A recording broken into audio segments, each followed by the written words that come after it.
6 dekade terakhir menunjukkan kekerasan bukan sekedar peristiwa, tetapi pola yang terus berulang dan saling berkelindan.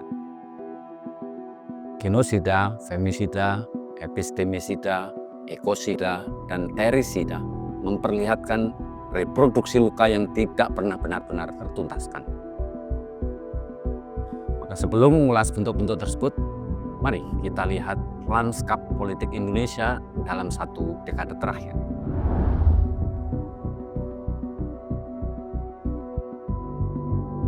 Di bawah rezim Joko Widodo, paradigma pembangunan dijalankan dengan sangat agresif, bahkan sering mengorbankan lingkungan, ruang hidup, dan penghidupan warga. Ratusan proyek strategis nasional memicu konflik agraria dan perampasan tanah adat di berbagai wilayah.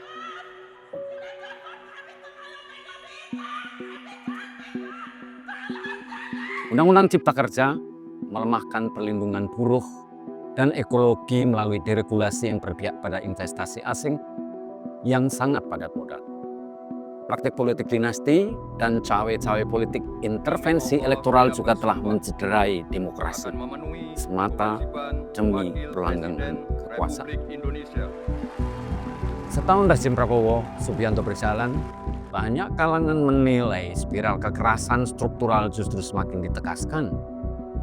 Konsentrasi kekuasaan meningkat melalui koalisi besar, sementara oposisi melemah dan fungsi kontrol parlemen nyaris tak ada. Alih-alih mereformasi, relasi elit politik dan konglomerasi bisnis menguat dan bahkan memperkokoh oligarki. Perluasan peran aparat keamanan dalam jabatan sipil menandai gejala remiliterisasi ruang publik. Ada satu hal yang paling mengkhawatirkan, ini adalah terjadinya penyempitan kebebasan masyarakat sipil. Pasca demonstrasi Agustus 2025 silam, ribuan orang ditangkap, ratusan diproses hukum dan mayoritas dari mereka divonis bersalah. Praktik kriminalisasi hukum atas para demonstran itu adalah angka terbesar sejak reformasi 1998. Program kebijakan populis MPK yang ugal-ugalan dan sentralistis, nir partisipasi warga, telah mengakibatkan kekacauan fiskal hingga memangkas pembiayaan layanan sosial dasar, utamanya pendidikan dan kesehatan sebagai prioritas kebutuhan warga negara yang sesungguhnya. Celakanya lagi, MPK telah mengakibatkan belasan ribu anak mengalami keracunan. MPK tak lebih dari gurita bisnis para pencari rente dari elit politik dan militer untuk kepentingan politik praktis elektoral 2029. Lantas, apa yang sebenarnya tengah terjadi dalam politik Indonesia hari ini? Untuk memahami situasi ini, kita dapat meminjam pemikiran Hannah Arendt tentang kekuasaan dan kekerasan. Arendt menegaskan bahwa kekuasaan lahir dari tindakan bersama dan legitimasi kolektif di ruang publik. Kekerasan berbeda dari kekuasaan. Penggunaan kekerasan terus-menerus justru menandakan rapuhnya legitimasi politik. Maka ketika negara memilih represi daripada pelibatan warga, kekuasaan bertahan melalui ketakutan, bukan kepercayaan. Sejalan dengan Arendt, Johan Galtung menjelaskan konsep spiral kekerasan sebagai proses siklik yang berulang. Represi melahirkan trauma kolektif, trauma melahirkan penyangkalan, dan penyangkalan membuka legitimasi kekerasan berikutnya. Demikian seterusnya. Dalam konteks Indonesia, pola-pola ini tercermin pada berbagai bentuk penghancuran tubuh, pengetahuan, ruang hidup, dan identitas. Untuk memahami spiral ini secara lebih konkret, mari kita perlu melihat pola-pola kekerasan yang membentuknya.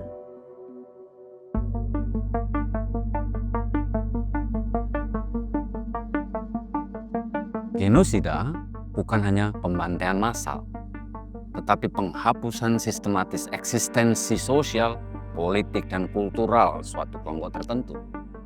Dalam tragedi Pasca 1965, ratusan ribu orang dituduh terkait PKI.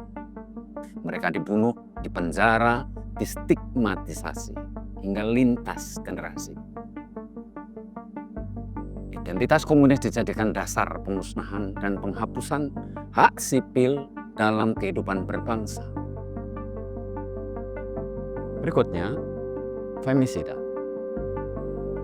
Femisida adalah pembunuhan terhadap perempuan karena mereka perempuan. Berakar pada dominasi dan ketimpangan kuasa gender yang muncul dari sistem patriarki yang merendahkan tubuh dan identitas perempuan serta melegitimasi kekerasan terhadap mereka. Femisida merupakan puncak rangkaian diskriminasi dan kekerasan simbolik hingga pembunuhan dalam ruang privat maupun ruang publik. Ketika negara gagal mencegah dan hukum tegas, femisida mencerminkan rapuhnya perlindungan martabat perempuan. Epistemisida adalah penghancuran sistematis pengetahuan, ingatan, dan cara kelompok memahami dunia. Konsep ini dipopulerkan Bonaventura de Sousa Santos untuk menjelaskan pemusnahan epistemologi yang dianggap mengancam kekuasaan. Ia bekerja melalui penghapusan arsip, delegitimasi narasi alternatif, dan penyingkiran pengetahuan lokal masyarakat.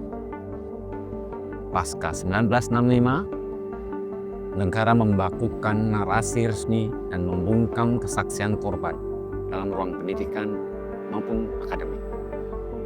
Epistemisida bukan sekedar penguncian masa lalu, tetapi pengaturan pengetahuan demi kepentingan kekuasaan hari ini.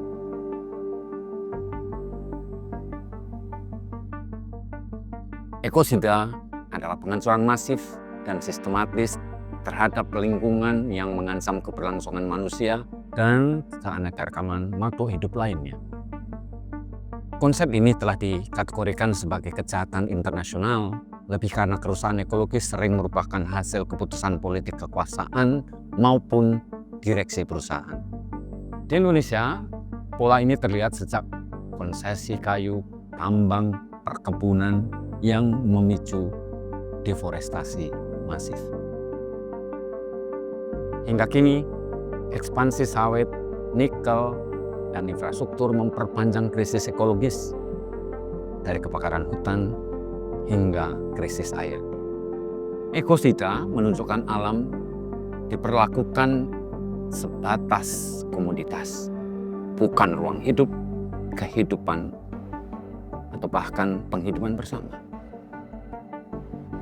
Dan terakhir, terisida. Terisida menunjuk pada penghancuran sistematis tanah sebagai ruang hidup melalui perampasan dan pengusiran komunitas masyarakat adat. Ia bukan sekedar sengketa agraria, tetapi pemutusan relasi sosial, kultural, dan ekonomi masyarakat dengan wilayahnya. Sejak era pasca 1965 hingga kini, konsesi dan proyek pembangunan memicu konflik lahan berkepanjangan. Ekspansi industri dan infrastruktur sering mengabaikan hak masyarakat adat, kaum petani, dan nelayan kecil. Terisida menandai ketika tanah direduksi sekedar sebagai komoditas. Maka keadilan agraria semakin tertunda dalam lintasan panjang antar generasi. Jika bentuk-bentuk kekerasan itu kita cermati bersama, tampak bahwa satu pola struktural senantiasa berulang siklikal. 5 pola kekerasan, genosida, femisida, epistemisida, ekosida, dan terisida, bukanlah kekerasan terpisah, melainkan satu pola kekejaman sistem. Kekerasan terus direproduksi oleh struktur kuasa yang melegitimasinya dan dibela melalui wacana dominan penguasa. Kekerasan menciptakan trauma, Trauma disembunyikan dalam narasi resmi, dan narasi resmi mengokohkan legitimasi kekuasaan. Sebagaimana diingatkan Arendt dan Galtung, kekerasan sering dilembagakan dan direproduksi secara senyap dalam sejarah politik. Dalam konteks Indonesia, penghancuran tubuh, ingatan, alam, dan tanah terjadi ketika kuasa ditopang oleh narasi resmi negara. Memutus spiral kekerasan menuntut lebih dari pengakuan historis semata. Ia menuntut keberanian, membuka arsip, memulihkan hak-hak korban, dan menata ulang relasi kuasa yang dari hari ke hari semakin tinggi. Ia juga menuntut keadilan ekologis dan agraria sebagai fondasi keberlanjutan kehidupan bersama sebagai sebuah bangsa.